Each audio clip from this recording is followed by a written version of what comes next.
metamorphosis, shift from and to-ness. Building bridges is my medicine, weaving scaffolding to new ideas. And when I think about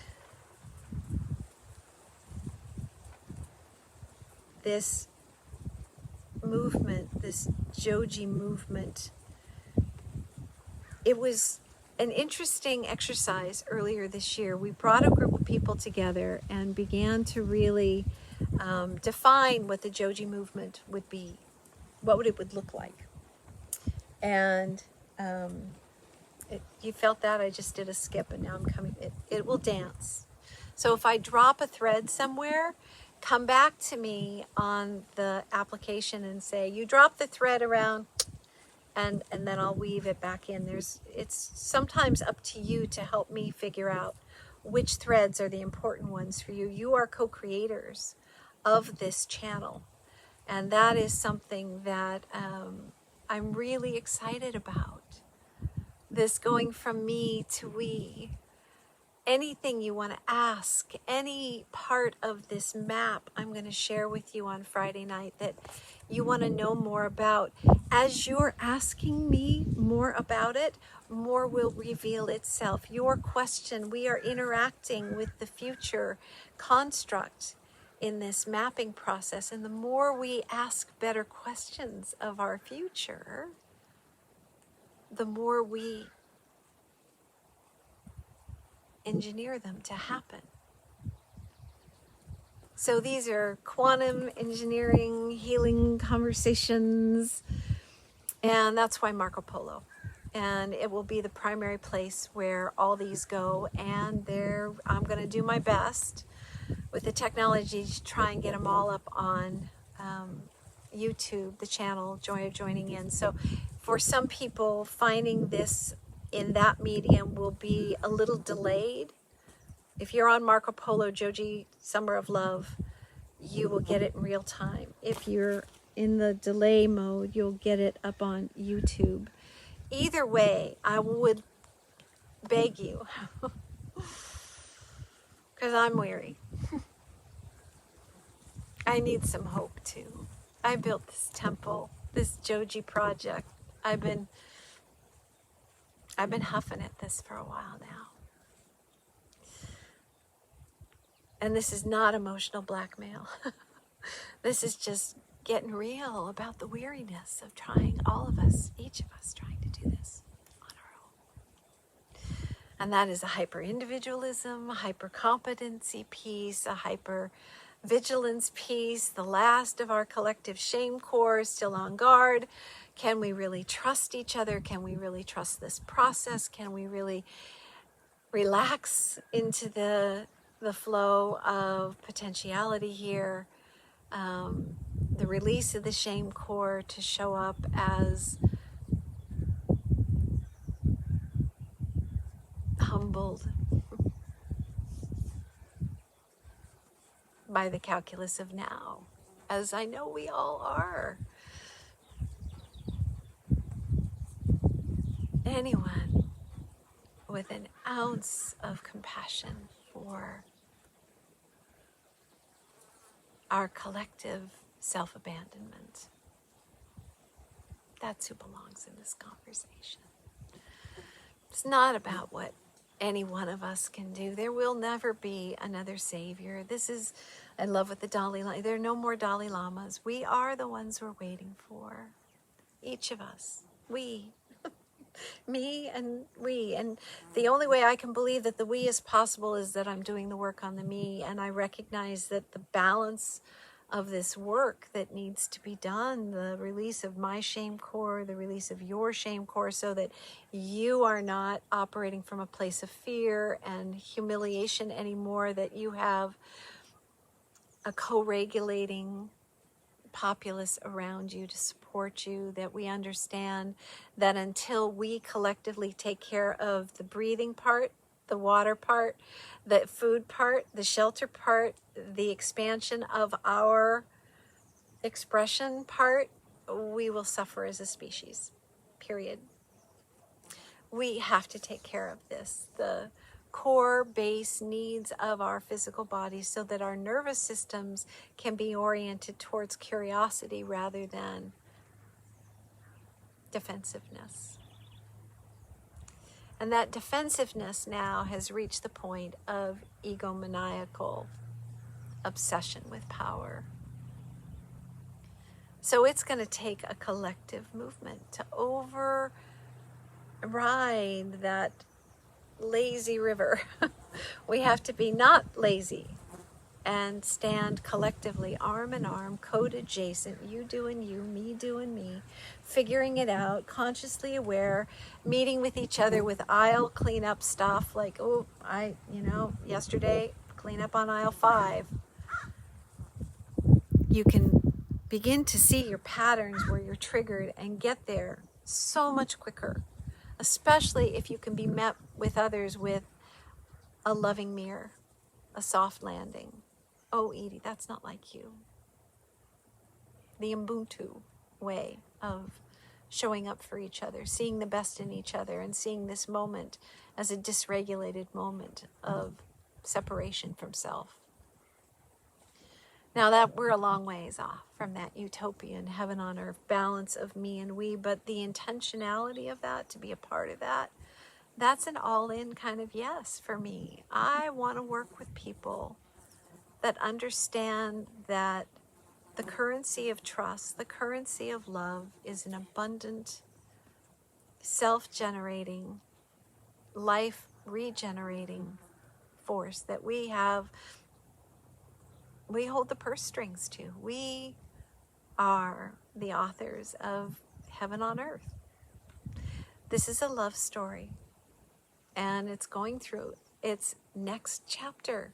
We have learned everything about the lack of love, the absence of love, which is where fear rushes in, because we're wired for love.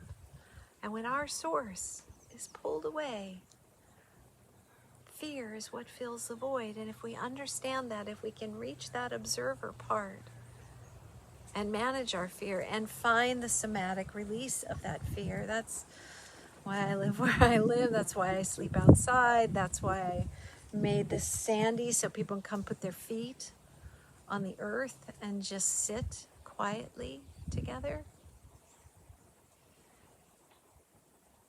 Listen to music, drum, dance. We danced on solstice. Find and create these spaces in your community. Create your own hope temple, your own grace sanctuary. Take a space in your home. Create an altar, a place where you slow down and you recognize, I'm not alone and I'm not crazy. There are lots of us. We are the ones we're waiting for. And there's just a subset of that that's just not waiting anymore. And maybe that's it. The 3.5% versus the 15% versus, and maybe that's the generational piece. I don't need to know the exact calibrations of this moment, although the Schumann resonance is pretty fascinating as a reflection of possibilities. If we are the authors of this reality, if we are the divine finger that is painting the physical matter in this space, imagine what happens to the healing of our children, our DNA, and our future on this planet by us saying yes now rather than later. Because the collapse will create a consent, but it won't be an informed consent. It'll be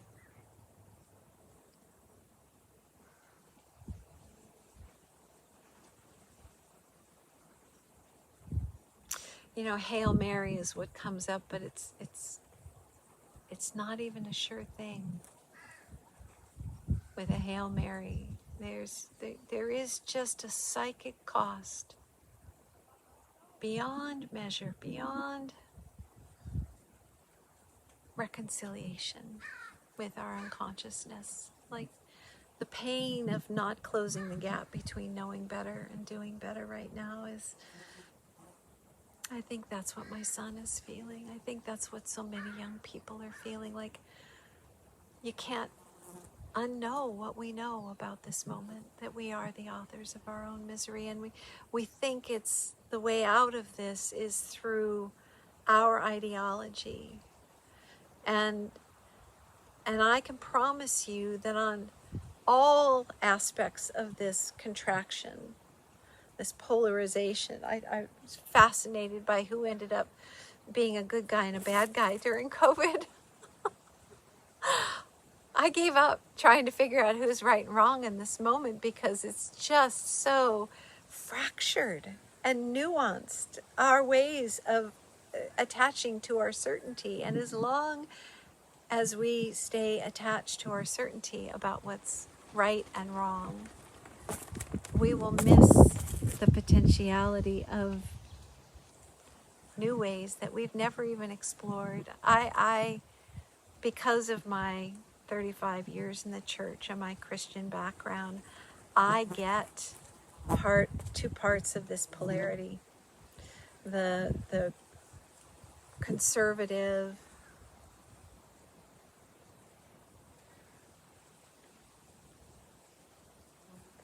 what used to be sort of fiscally conservative view of things, but more respectful of resources in our conservative thinking.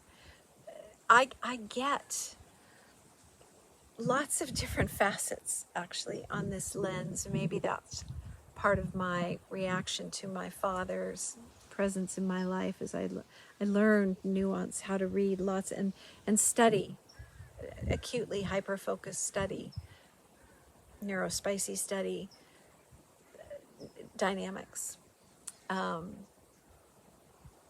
But college was a real challenge for me because I just couldn't memorize.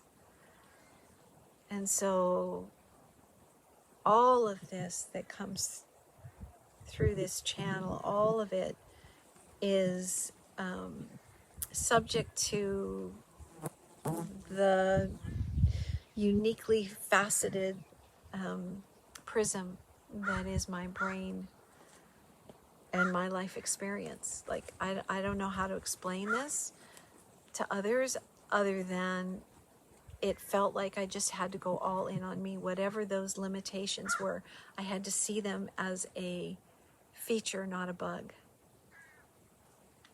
And taking all of the not enough, like you can't memorize, you can't do this, you're not good at that, seeing that as sort of a hyper attunement to other things. I tease a little bit right now. About 5 years ago, when this channel really started to kick up its heels outwardly, first couple years were very inward, lots of questions inward, but mostly working my own level of consciousness. Like I couldn't share it if I couldn't have mapped it in my own path. Like the integrity of this process can be pretty brutal. It can really kick your ass, and that's another story I'll tell you about why I stepped away from serving medicines. It just, if you are going to hold these sacred containers, and I'll talk about this on Friday night in more detail, the leveling up of your own bullshit is front and center. Like, when I think about Walmart and Amazon getting into this medicine business, I think the medicine's going to win in the end. It's here now. It's finding its way to mass acceptance, to the inquiry of what is this and how is it going to help us. And so what I'm going to share Friday night is a map that I've walked through in this process, putting language to the ineffable, the poetry of the mystery is kind of my code. It's one of my codes. And I can't do this channel piece if I'm editing for branding purposes, for social media stuff, it's really hard to hold both of these lenses. So that's why I committed to 90 days, and that may be it. That may be all of this that I do.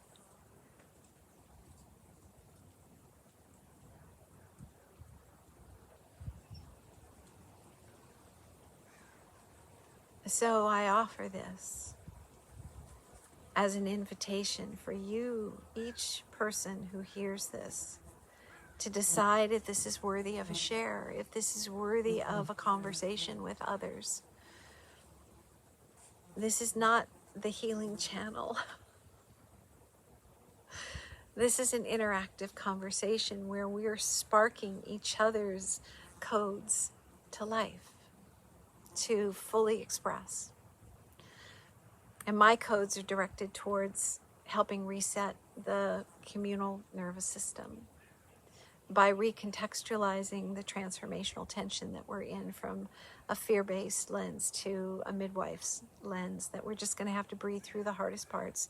And it may be messy and sloppy, but if we are to butterfly our way forward on this planet, it's the process.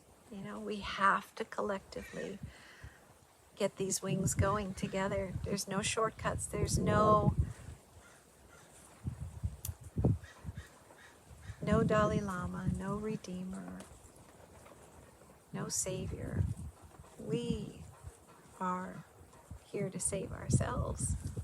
And wouldn't that be just the most glorious gift to God, that we learned the lessons of love so well, so fully, so embodiedly, physically in this space, that we came into oneness? Wouldn't any God be kind of tricked out by that we figured it out, that it wasn't any one path? It was the facets of all of the paths enlivening us to fully show up in this me-we balance, in this creative architecture of trust that we're here to build. So whether somebody believes in a singular God, even the far-right evangelical God, if we can agree to agree that God wants us to learn love inside and out, top to bottom, front to back, would that also include the path to learning it? And so this is a love story that we're living right now. And we're ready for a new chapter. We want a hero's journey, the welcome home, the longing for the belonging to have its birthing, its heaven on earth. Yes. I can tell you, sitting with brothers and sisters on the Joji Council and in our greater, wider Joji community, we all are really sure we know very little, a lot less than we used to think we knew about what this whole mystery is about. And instead of focusing on what it is, we're focused on how we interact with it. How does the mystery play out? Where are the synchronicities? Where are the breadcrumbs? Where's the places our curious mind take us? Life is happening for us, not to us. To this collective 10%, life is now happening with us. That we engage our divine co-creative magic into this moment. We're here to solve for X. X is love. Every moment, every day, in every way. It's a smile. It's a moment of grace for somebody else's anxious heart. It's a excruciating grace when somebody is acting out, tantruming out loud in this very dysregulated culture and existence that we're in. And if one person can go from a 2 to an 8 on the hopeful scale, imagine how quickly a lot of people's nervous systems would really shift from cynicism to pessimism to optimism and weism, like showing up for a service project, Joji projects, all the nonprofits that they're out there. Imagine just layering the Joji engine on top of, beneath, around, getting your people to breathe together. The app right now has individual soul pods, it has passion pods, and it has a collective dashboard. We can see how many people are breathing and where their breath is being focused. And we can begin to track consciousness across this planet. And it could be focused on healing the educational system, or healing our food system, or healing healthcare, or healing psychology and psychedelics. Like, wouldn't it be amazing to watch the collective Joji experience come together on a dashboard? Like, we love dashboards.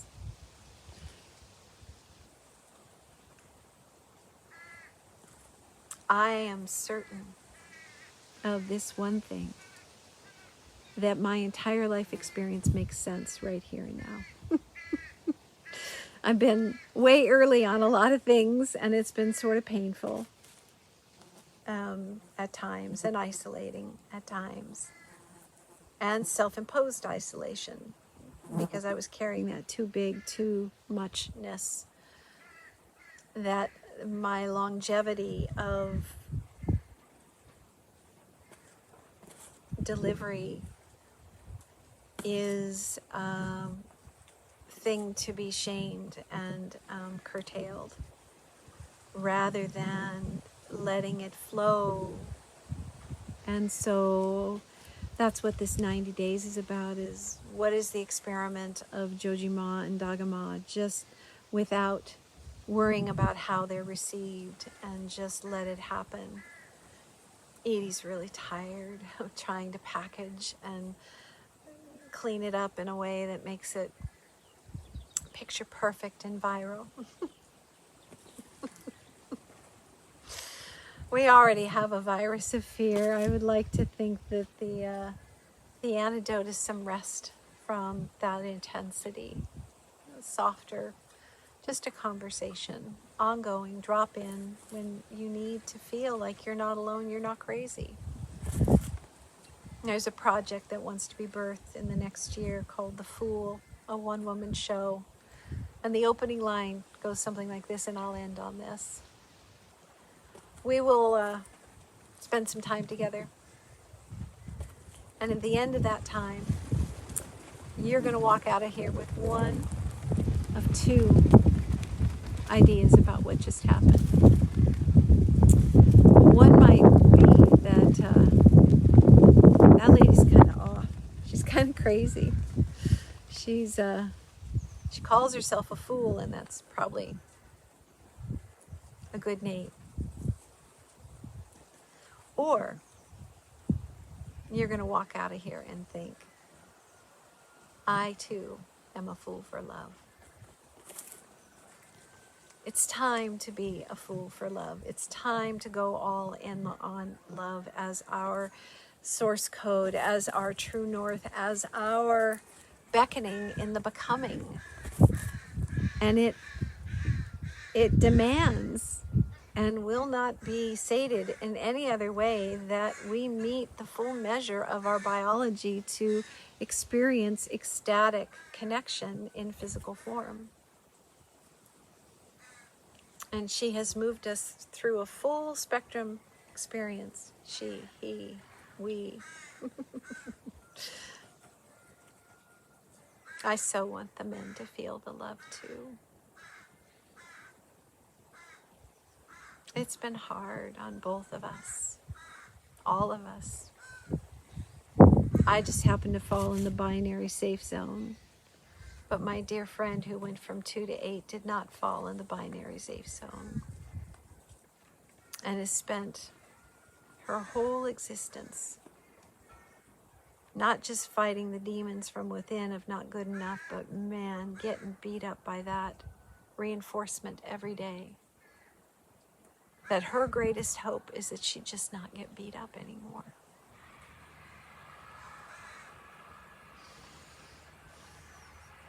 There are millions of people who just don't want to be beat up anymore. Our Miwi is so out of balance, and it is a joyful beast to make our way home to God. May it be so.